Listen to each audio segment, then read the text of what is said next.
بسم الله الرحمن الرحیم. نن زموږ د هدایت النحو سبق نمبر 15 دی. ان شاء الله د اسم معرب د اعراب قسمونه به ان شاء الله نن 5 نمبر قسم وایو. قسمونه شروع کړي دي. اول قسم کې مونږ ویلو چې حالت رفعی کې به ضمې سره، حالت نسبی کې به فتحې سره، حالت جری کې به کسرې سره وي. او دا درې قسمه اسمونه دي. یو مفرد منصرف صحیح، جاری مجرا صحیح او جمع مکسر منصرف. دا درې قسمه اسمونه دي. دویم نمبر د اعراب قسم هم ویلو چې حالت رفعی کې به ضمه وي، حالت نسبی او جری دواړو کې به کسره وي. نو دا کم اسم سره خاص دی؟ جمع مؤنث سالم سره، لکه مسلمات، مسلمات، مسلمات. ٹھیک شو. او دریم نمبر قسم مونږه د اسم معرب د قسمونو کې ویلو چې حالت رفعی کې به ضمه وي، حالت نسبی او جری دواړو کې به فتحه وي، او دا به غیر منصرف اسم سره خاص وي، لکه عمرو. ٹھیک شو. دغه شانته بیا څلورم نمبر قسم مونږ وی چې حالت رفعی کې به الف واو وي، حالت رفعی کې به واو وي، حالت نسبی کې به الف وي، حالت جری کې به واو وي، او حالت جری کې به یا وي. یا ٹھیک شو. حالت رفعی کې واو، حالت نسبی کې الف، حالت جری کې یا. او دا به اسماء سته مکبره موحده مضافه الی غیر یا المتکلم، چې دا څلور شرطونه پکې وي. مکبر بم وي، اسماء سته شپږ اسمونه دي. نو هغه کې ابون، اخون، حنون، فمون، ذو مالن او حنون. ابون، اخون، حنون، فمون، ذو مالن. ٹھیک شو. ابون، اخون، همون، حنون، فمون، ذو مالن. دا شپږ اسمونه دي. خو دا به مضاف وي، یعنی ضمیر طرف ته یا د اسم طرف ته، اسم ظاهر طرف ته، دې طرف ته دې لپاره به مضاف وي. خو یا متکلم ته به مضاف نه وي. که یا متکلم ته مضاف کېږي، حالت رفعی کې به هم تقدیري اعراب تقدیري وي، حالت نسبی کې به هم اعراب تقدیري وي، حالت جری کې به هم اعراب تقدیري وي. لکه جاء ابوک، رأيت أباك، مررت بأبيك. جاء أخوك، رأيت أخاك، مررت بأخيك. نو أبوك، دا ابو چې دی کنه دلته واو سره حالت رفعی کې واو دی، او ابا حالت نسبی کې الف دی، او ابي حالت نسبی کې حالت جری کې یا ده. نن به موږ 5 نمبر قسم وایو د اعرابو 5 قسم. الخامسو د اعرابو 5 قسم. ان معنا چې یکون معنا د وی، چې وی الرفع رفع بالالف الف سره، چې رفع الف سره وي، چې رفع الف سره وي، یا حالت رفعی کې الف سره وي، حالت رفعی کې الف سره وي. والنصب والجر، او حالت نسبی او جری دوانه، حالت نسبی او جری دوانو کې به والنصب معنا نصب یا حالت نسبی، او والجر او جر یا حالت جری، دوانه معنی کولی شي. که صرف ووایي چې نصب او جر به یا سره وي، یا سره، خو داسې یا المفتوح چې مفتوح په وي ما قبلها د دې یا نه مخکې حرف، د دې یا نه مخکې حرف. دا یا به چې دا کنه دا یا دا به خپله ساکن وي، او مخکې حرف به د ده نه به مخکې حرف هغه به مفتوح وي. نو تا ته وایي چې والنصب والجر بالیاء المفتوح، والنصب والجر بالياء، حالت نسبی او حالت جری کې به یا سره وي. المفتوح چې مفتوح وي ما قبلها، د دې یا نه ما قبل، ما قبل مخکې ته وي، او ها معنا ده دا یا. ٹھیک شو. د دې ها مرجع څوک ده؟ یا ده. یا چې د دې یا ما قبل به مفتوح وي، د دې یا ما قبل به مفتوح وي. لکه ګورئ رجلان، دا حالت رفعی دی. ٹھیک شو. د دې حالت نسبی او حالت جری دواړه به یا ساکن ما قبل مفتوح، یا ساکن ما قبل مفتوح وي. لکه ګورئ رجلین، وګورئ دلته دا یا یادی، دا وګورئ دا یا په خپله ساکن ده کنه، او ما قبل ته وګورئ دا ما قبل لام دی، مخکې حرف لام دی، دا مفتوح دی. نو موږ ته وایي چې داسې یا چې ما قبل مفتوح وي، حالت نسبی کې به هم داسې وي، حالت رفعی کې به الف سره وي، دا الف دی، دا الف دی حالت رفعی کې. ګوره قلم دی، د دې قلم تسنیه راځي قلمانی، قلمانی. دلته کې ګورئ قلمانی. نو ګورئ دا حالت رفعی دی، موږ د دې الف نه پیژنو. حالت رفعی کې به تسنیه الف سره وي، حالت رفعی کې به تسنیه الف سره وي. اوس ګورئ کتابانی، دو کتابونه. نو ګورئ دا تسنیه چې دا په حالت رفعی کې الف سره وي. بیا دغه شان رجلانی، وګورئ دا الف چې دی که نه دا حالت رفعی دی، حالت رفعی کې تسنیه الف سره وي. ٹھیک شوه. حالت رفعی کې تسنیه الف سره وي. ته به د اخري نون مکسور ته نه ګورې ها د حالت رفعي کې چې دی تسنیه به حالت رفعي کې الف سره وي ٹھیک شو او حالت نسبی او جری کې به څنګه وي ګوره د قلم تسنیه راځي حالت نسبی کې قلمین قلمانی مانم د دوه قلمونه او قلمین وګورئ قلمین وګوره دا یا ساکن ده او دا ما قبل میم ته مفتوح دی د دې قلمانی مانم د دوه قلمونه او د دې قلمین مانم د دوه قلمونه خو دا قلمین چې د حالت نسبی کې هم داسې به راځي دا یا ساکن ما قبل مفتوح پوي ٹھیک شو او حالت جری کې بم دا یا ساکن وي ما قبل به مفتوح وي مخکې حرف به مفتوح وي او حالت رفعي کې به دا الف سره وي حالت رفعي کې به تسنیه الف سره وي دغه شان اوس د کتابانې چې دا حالت رفعي دی د الف سره دی او حالت نسبی او جری به دوه راځي کتابین نو ګورئ دا یا ساکن ما قبل مفتوح یا ساکن ما قبل مفتوح امید دی په دې به تاسو پوه شوي نو موږ ته وایي چې ان یکون الرفع بالالف حالت رفعي کې به الف سره وي نو ګورئ دا حالت رفعي کې الف سره والنصب والجر بالياء المفتوح والنصب والجر بالياء المفتوح ما قبلها حالت نسبی او جری کې به یا ما قبل مفتوح سره وي یا ما قبل مفتوح سره وي چې یا به ساکن وي دا یا به ساکن وي او ما قبل به مفتوح وي مخکې حرف به مفتوح دی لکه ګوره قلمین کې ګوره یا ساکن د مخکې حرف میم باندې فتحه ده مفتوح دی نو استاد وایي چې دا به کوم اسماء سره خاص وي ويختص او دا اعراب خاص دي ويختص او دا اعراب خاص دي بالمثنى سره مثنى تسنیه ته وایي دوه ته چې واحد وي او د هغې واحد صیغې نه بیا تسنیه هم جوړېږي نو هغې ته مثنا وایي تسنیه هم ورته وایي مثنا هم ورته وایي ټیک شوه ګورئ د قلمانې واحد څه راځي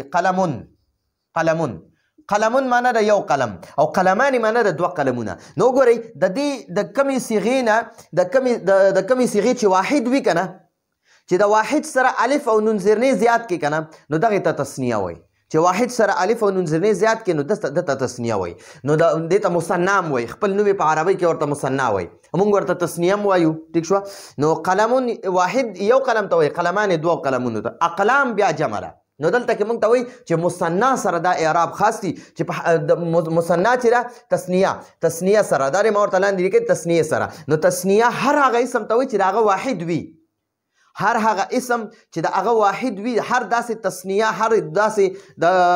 تسنیه مثنا چې د هغه واحد وي نو هغه ته مثنا وایي ټیک شوه او چې داسې یو لفظ وي چې معنا خو د دوو ورکوي خو د هغې واحد نه جوړېږي نو هغه ته مثنا نه وایي اوس کلا چې ده که نه کلا معنی هم د دوه خو دا کلا چې ده که نه د معنی د دوه نو د کلا اعراب هم حالت رفعي کې الف سره وي حالت نسبی او جری کې به یا ما قبل مفتوح سره وي لکه داسې وګوره قلمین کې یا ساکن ما قبل مفتوح سره وي نو وکلا مضافن دا کلا چې دی د سره به هم د حالت رفعي کې الف حالت نسبی او جری کې یا ما قبل مفتوح یا ساکن ما قبل مفتوح پوي نو کلا خود شرط پکې دا چې به مضاف وي الی مضمر ضمیر طرف ته مضاف وي که اسم ظاهر طرف ته مضاف که نه نو بیا به د دې اعراب تقدیري راځي نو دا اوس موږ ته وایي ويختص دا اعراب خاص دی حالت رفعي کې الف حالت نسبی او جری کې یا ساکن ما قبل مفتوح یا ساکن او مخکې حرف ته مفتوح سره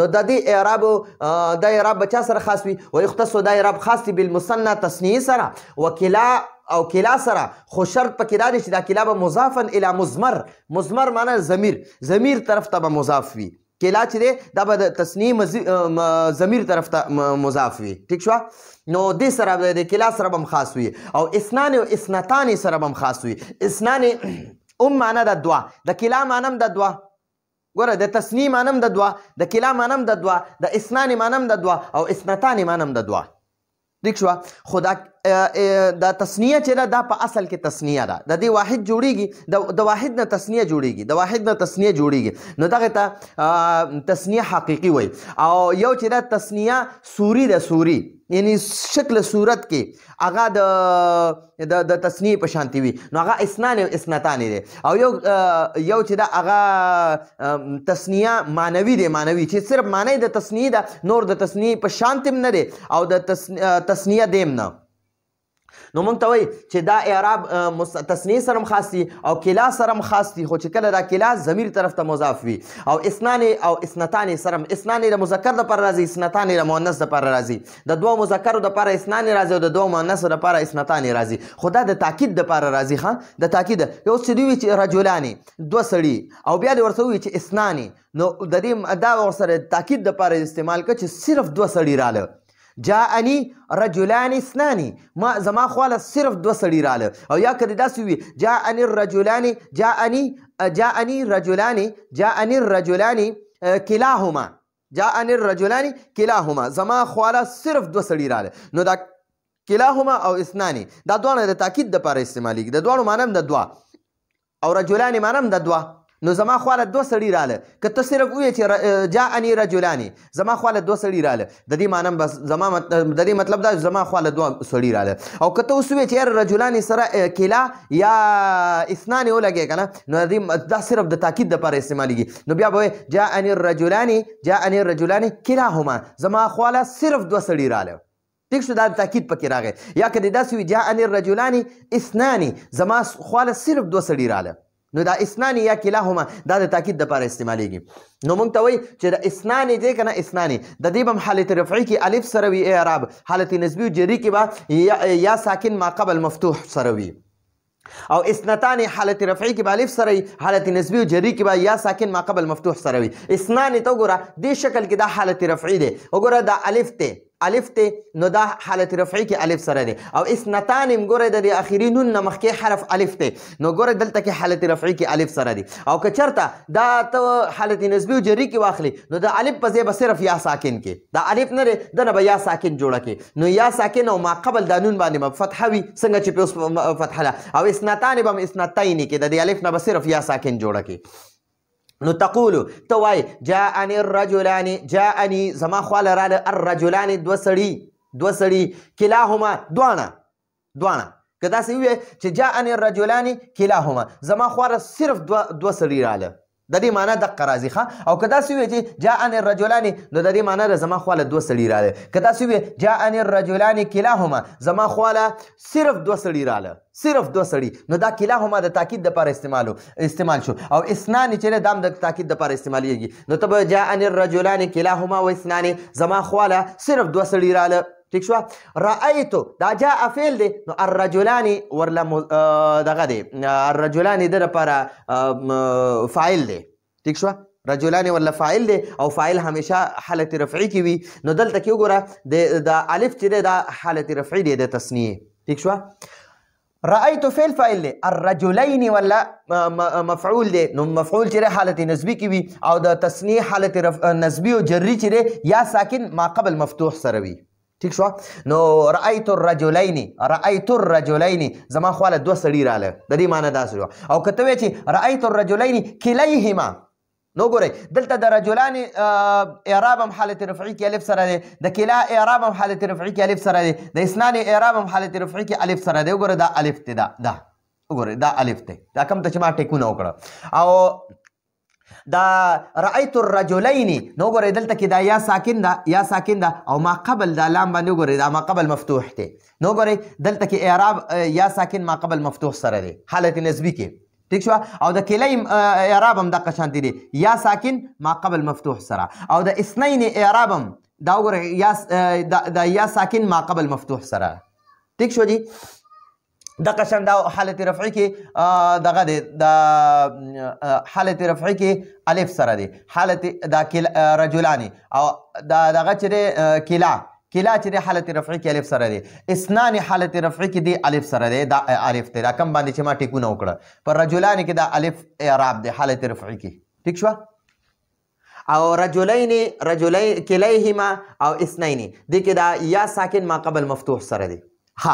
او مررتو بالرجلین، مررتو فعل فاعل دی، او دا با چې دا عامل ده، با حرف جر دی، او دا الرجلین له کسره ورکوي، یعنی حالت جری ته اړی.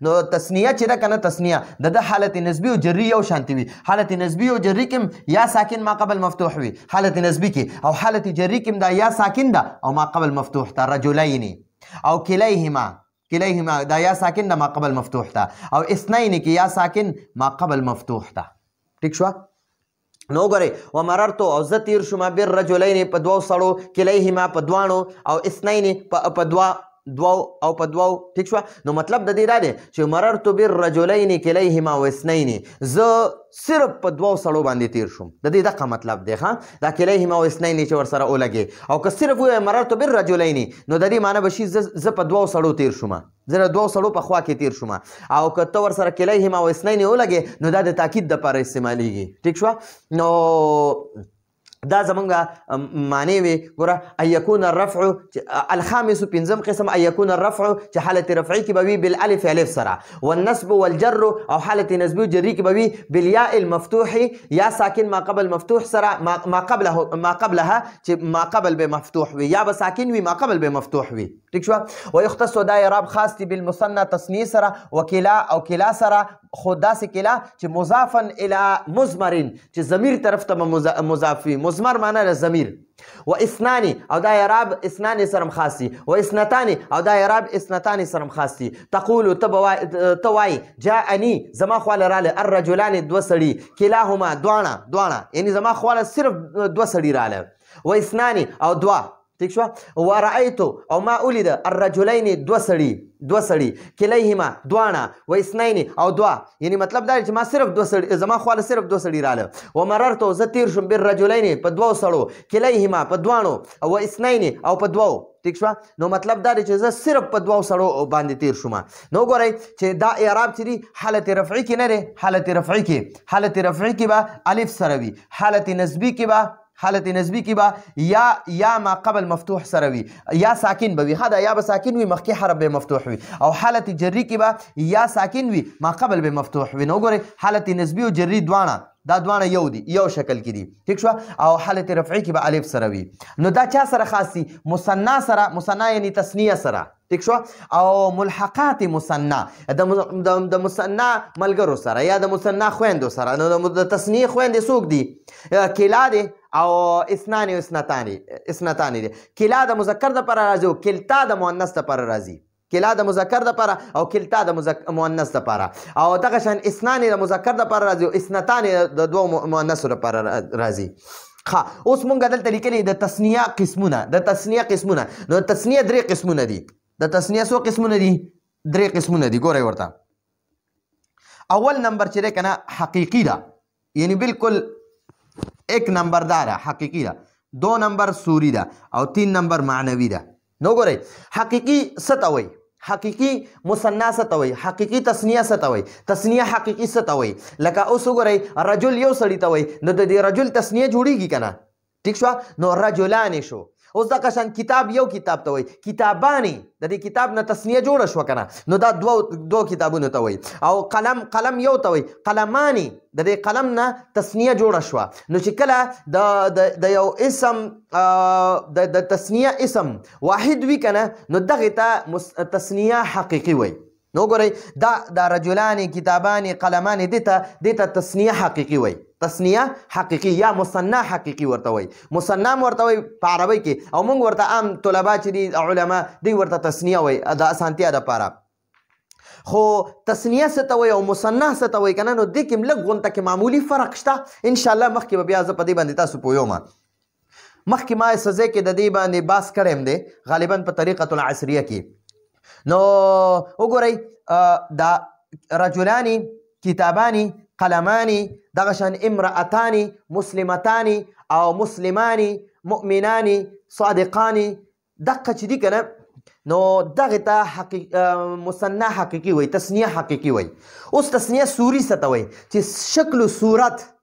شکل و صورت کې د تثنیې په شانتي وي شکل و صورت یې د تثنیې په شانتي وي خو نور د هغې واحد نه جوړیږي او معنی هم د تثنیې په شانتي وي شکل و صورت هم د تثنیې په شانتي وي خو تثنیه نه وي او معنی هم د تثنیې وي ٹھیک شوه نو معنی خو د تثنیه وي او شکل و صورت هم د تثنیه وي خو هغه په حقیقت کې تثنیه نه وي لکه اثنانې چې دی اثنانې د واحد نه راځي د اثنانې معنی هم د دوه او دا د مذکر دپاره استعمالیږي او اثنتانې دا د مؤنث دپاره استعمالیږي د دې معنی هم د دوه ٹھیک شوه خو دا مؤنث نه دا مثنى حقیقي نه دي دې ته مثنى سوري وایي چې لکه شکل و صورت یې وګوره په رجلان کې اخره کې نون مکسور دی نون زیر والا دی او مخکې ته الف دی او په اسنان کې نون زیر والا دی او مخکې ته الف دی ټیک شوه دقه شان امرأتان په هغې کې اخره کې نون مکسور دی او مخکې ته الف دی او اثنتان کې وګورئ اخره کې نون مکسور دی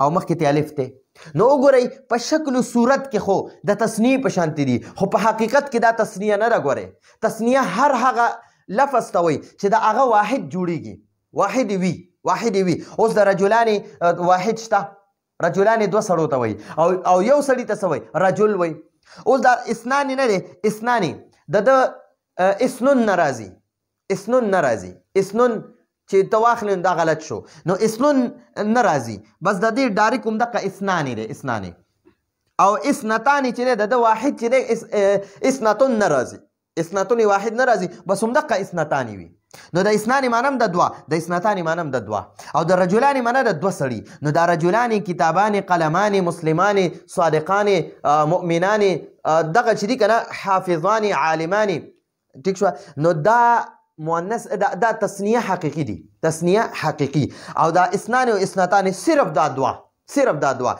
دې ته تصنیه سوري وایي یعنی شکل صورت د تصنیه په شانتې دی خو نور دا تصنیه نه دي او تصنیه معنوي څه ته وایي تصنیه معنوي چې نه خو شکل صورت د تصنیه په شانتې وي شکل صورت د تصنیه په شانتې نه وي خو معنی صرف د تصنیه ورکوي د کلا معنی هم د دوه او د کلتا معنی هم د دوه کلا د مذکر دپاره استعمالیږي دوه سړو دپاره او کلتا چې دی دا د مؤنثو دپاره دوه مؤنثو دپاره استعمالیږي نو د دوی صرف معنی چې ده که نه معنی د دوی صرف معنی دا د تصنیه وي معنی د کلتا معنی هم د تصنیه وي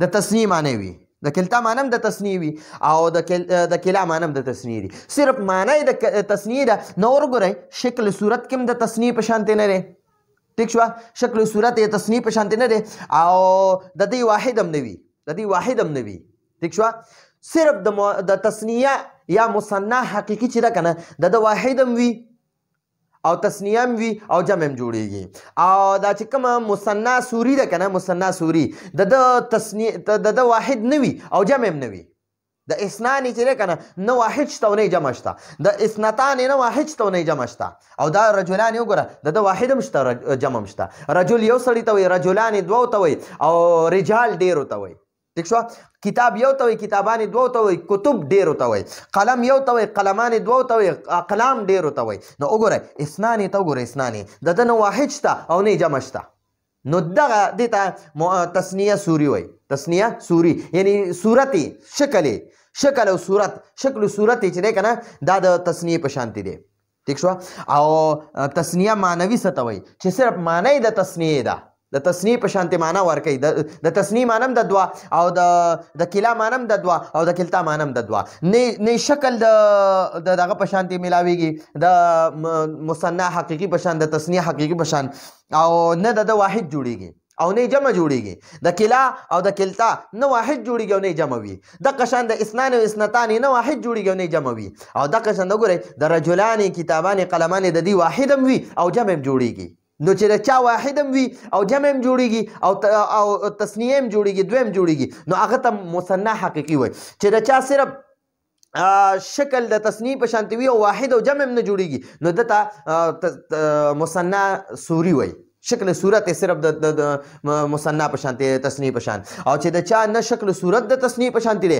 او نه واحد او جمع جوړیږي نو دغه تکلا او کلتا چې دي نو د دې نه واحد جوړیږي نه جمع جوړیږي صرف شکل او صورت هم د تصنیه په شانتې نه دی صرف معنی د تصنیه ده نو دې ته تصنیه معنوي وایي ٹھیک شو نو د تصنیه درې قسمونه شو یو تصنیه حقیقي چې په حقیقت کې هم تصنیه ده رجلان کتابان قلمان او یو تصنیه سوري چې صرف شکل صورت چې دی دا د تصنیه په شانتې دی او یو تصنیه معنوي چې صرف معنی د تصنیه ده نور شکل صورت هم د تصنیه په شانتې نه دی او واحد او جمع هم نه جوړیږي امید تاسو په دې باندې پوه شوي وي. اوس درته د دې چې کوم موږ اولنی قسم ووي چې حالت رفعي کې به الف سره وي، حالت نسبي او جري کې به یا ما قبل مفتوح سره وي یا ساکن ما قبل به مفتوح وي یا ساکن ما قبل به مفتوح وي. نو دا اعراب چا سره خاص دي؟ تثنیه سره، کلا او کلتا سره، خو چې دا کلا او کلتا ضمیر طرف ته مضاف وي، او اثنان و اثنتان سره. نو اوس په تاسو په مثنا کې یعنی دا تثنیه نه ده، مثنا. اوس په تاسو مثنا پیژندلی چې مثنا څه ته وایي چې د هغې واحد او جمع جوړیږي، او کلا خو تاسو پیژنده چې دې ته نو دا مثنا حقیقي ده او کلا چې دی دا معنوي ده، او اثنان او اثنتان دا سوری ده، سوری شکل صورت دا سوری معنی صورت شکل. ٹھیک شو؟ نو صورت صرف د تصنیع په شان دی. نو تاسو به اوس د تصنیع دا درې واړه قسمونه هم پیژندلي، یو مثنا چې دا حقیقي ده، یو کلا او کلتا چې دا معنوي ده، او اثنان او اثنتان دا سوری دي. ٹھیک شو؟ نو تاسو دا درې واړه وپیژندل. اوس موږ د دې د تصنیع حقیقي مثالونه د قرآن پاک نه پیش کوو. قال رجلان، سوره مایده کې قال رجلان، دوه سړو ووي. نو دا قال فعل دی او رجلان حالت رفعی دی. نو حالت رفعی کې الف سره وي، وګورئ حالت رفعی کې الف سره وي. نو دا تثنیه اسم حالت رفعی کې الف سره وي، او قال فعل دی، رجلان ولا فاعل دی. نو فاعل همیشه مرفوع وي، نو د تثنیه رفع چې دی کنه الف سره وي. ښه بل ګورئ حالت نسبی کې به څنګه وي دا مثنا حقیقي. فإن لم يكونا رجلين، یکونا دا فعل ناقص دی او د خبر راځي منصوب، نو رجلین چې دی دا منصوب دی، حالت نسبی کې دی. نو حالت نسبی کې یا ساکن، ګورئ حالت نسبی کې ګورئ دا یا ساکن او ما قبل مفتوح وي. نو ګورئ دا ما قبل دا اللام دی، لام. نو ګورئ د باندې فتحه ده. نو تثنیه په حالت رفعی کې الف سره وي. ٹھیک شو؟ حالت نسبی کې یا ساکن ما قبل مفتوح سره وي، او حالت جری کې چې دی کنه حالت جری کې دې کې یا ساکن ما قبل مفتوح سره وي.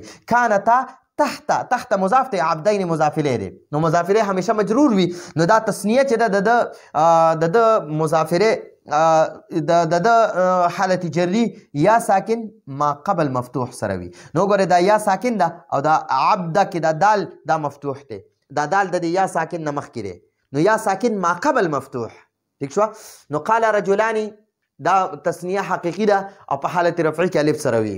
فإن لم يكونا رجلين دا حالت نسبی دی، او حالت نسبی کې تثنیه چې ده دا یا ساکن ما قبل مفتوح سره وي.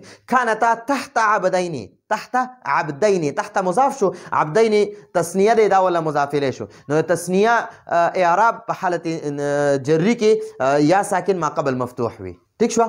ها اوس د تثنیه سوری مثال دغه کو د قرآن پاک نه. اثنان ذوا عدل، اثنان ذوا عدل. نو دا اثنان چې دا حالت رفعی دی، دا مبتدا شو. ذوا عدل دا مضاف الیه ورله دغه شو، دا خبر شو. نو اثنان دا مبتدا دی، حالت رفعی کې وي مبتدا. نو دا اثنان چې دا معنی لحاظ سره یا شکل صورت لحاظ سره تثنیه دی. ٹھیک شو؟ نو اثنان حالت رفعی کې الف سره وي، او همدغه اثنان حالت نسبی او جری کې یا ساکن ما قبل مفتوح سره وي. اذ ارسلنا الیهم اثنین، سوره یاسین کې راځي اذ ارسلنا الیهم اثنین. نو دا اثنین چې دا د ارسلنا فعل فاعل دی، او اثنین ولا مفعول دی. نو ګورئ مفعول حالت نسبی کې وي، دا یا ساکن ما قبل مفتوح دی. نو ګورئ دا ما قبل تی نون دی، نو دا مفتوح دی او دا یا ساکن ده. ٹھیک شو؟ نو د تثنیه او د اثنان حالت رفعی کې الف سره وي، او حالت نسبی کې بیا اثنین وي. نو د اثنان معنی د دوه او د اثنین معنی د دوه. ٹھیک شو؟ بل اوس راځي فإن كن نساء فوق اثنتين. نو فوق مضاف دی، دا فوق ولا مضاف دی، او اثنتين مضاف الیه دی. نو ګورئ دا یا ساکن ما قبل مفتوح ده، ما قبل مفتوح. وګورئ دا تا ما قبل مفتوح ته د دې یا نه مخکې تا ده او دې باندې فتحه ده. نو دا یا ساکن ده او دا مخکې تا چې دی په ده باندې به فتحه وي. نو دې ته بیا دا حالت جری ده. نو فوق مضاف او اثنتین ورله مضاف الیه راغی.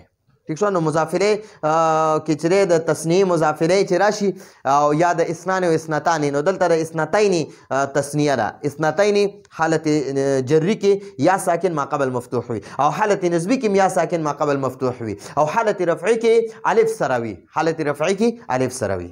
ها اوس د تسنیه معنوي دغه درته کوم حالت رفعی مثال دی. جاء کلاهما زما خواله دواړه راله.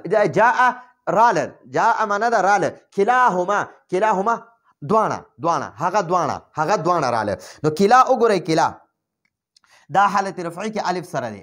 وګورئ دا الف دی نو دا د هما طرف ته مضاف دی. کلا مضاف دی او دا هما مضاف الیه دی. کلا به مضاف وي حالت رفعی کې به بیا دا مضاف الف سره وي او حالت نسبی کې به دا یا ساکن ما قبل مفتوح سره وي او حالت جری کې به یا ساکن ما قبل مفتوح سره وي. نو وګورئ دلته دا کلاهما دی. کلاهما هغه دواړه رالل. جاء کلاهما هغه دواړه راله. رأیتو ما ولید نو رأیتو فعل فاعل او کلی چې دی کنه کلی دلته کلاو دلته بس کلی شي یا ساکن دا یا ساکن دا او ما قبل مفتوح ته. ٹھیک شو. نو کلی هما رأیتو کلیهما ما هغه دواړه ولیدل او مررتو فعل فاعل دی او با حرف جر دی. بار حرف جر نو دا با حرف جر دی کلینا مخکې ولګېدو نو کلی مجرور کو حالت جری ته واړو. نو حالت نسبی کې یا ساکن ما قبل مفتوح وي او حالت جری کې یا ساکن ما قبل مفتوح وي. حالت نسبی او حالت جری د کې یا ساکن وي او ما قبل مفتوح وي. ٹھیک شو. نو امید ده تاسو په دې باندې پوه شوي ما درته تفصیلي او ورسره د قرآن آیاتونه لیکم او یو قسم بیانو چې موږ سره په بورډ کې ځای وي ګینې دا ټول ما په یو ځای باندې لیکلی شو ټول مې په یو ځل باندې بیانولی شو خو بیا به موږ نه په قرآن کې د دې پیژندل کولی شو او نه به هم د دې قسمونه لیکلی شو. نو کوشش زما دا دی یو قسم لیکم او زه تاسو څخه تفصیلي ویم. لفظي معنی هم ده مثالونه مې هم درته ورسره ولیکل د قرآن نه مې مثالونه ولیکل او داسې مې ورته قسمونه مو لیکل. نو دا تاسو ځان سره د دې نه یو سکرین شاټ واخلئ کاپیانو کې ولیکئ دوباره دا درس واورئ. نو امید ده تاسو په دې باندې پوه شوي او موږ په خپلو خصوصي دعاګانو کې یاد ساتئ. هذا هو المرام والله اعلم بحقیقة الكلام.